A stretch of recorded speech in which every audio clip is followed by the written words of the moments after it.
रमेश, उसकी पत्नी गीता और उनकी 6 साल की बेटी पायल एक छोटे से गांव में रहते थे। रमेश दिहाड़ी मजदूर था जो दिन भर मेहनत करता, लेकिन जो भी कमाता उससे घर का गुजारा मुश्किल से चलता था। लेकिन कुछ दिनों से रमेश को कोई काम नहीं मिल रहा था। रमेश मायूस होकर बोला, गीता, आज भी काम नहीं मिला। अब खाने के लिए पैसे कहाँ से लाऊं? रमेश, भगवान पर भरोसा रखो, कुछ न कुछ रास्ता निकलेगा। माँ, मुझे भूख लगी है। पायल, पानी पीकर सो जाओ, कल सुबह पापा कुछ खाने को लाएंगे। पायल ने अपनी गुल्लक उठाई और अपनी माँ से कहा, माँ, इसमें पैसे हैं, इसे ले लो। गीता ने गुल्लक तोड़ी और उसमें केवल 1 रुपया निकला। गीता ने उदास होकर रमेश से कहा, इस 1 रुपए से क्या होगा? गीता, यह हमारी बेटी की मेहनत और उम्मीद का पैसा है।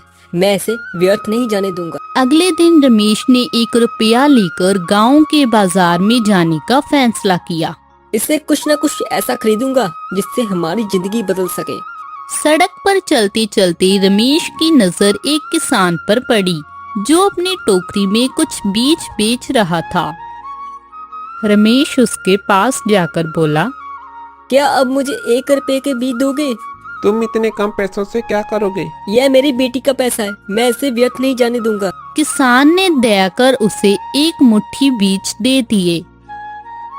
रमेश ने उन बीजों को घर लाकर अपने झोंपड़ी के पीछे खाली जमीन पर बो दिया। हर दिन वह उन पौधों को पानी देता और उनकी देखभाल करता। कई हफ्तों बाद उन बीजों से टमाटर की फसल तैयार हुई। रमेश ने वह टमाटर बाजार में बेचे और जो पैसे मिले उनसे और बीज खरीद लिए।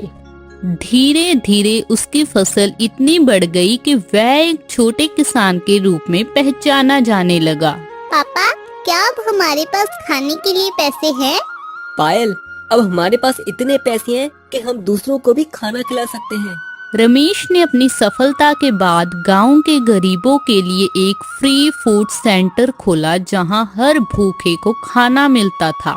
गांव के लोग रमेश को सलाम करते और उसकी कहानी हर जगह सुनाते।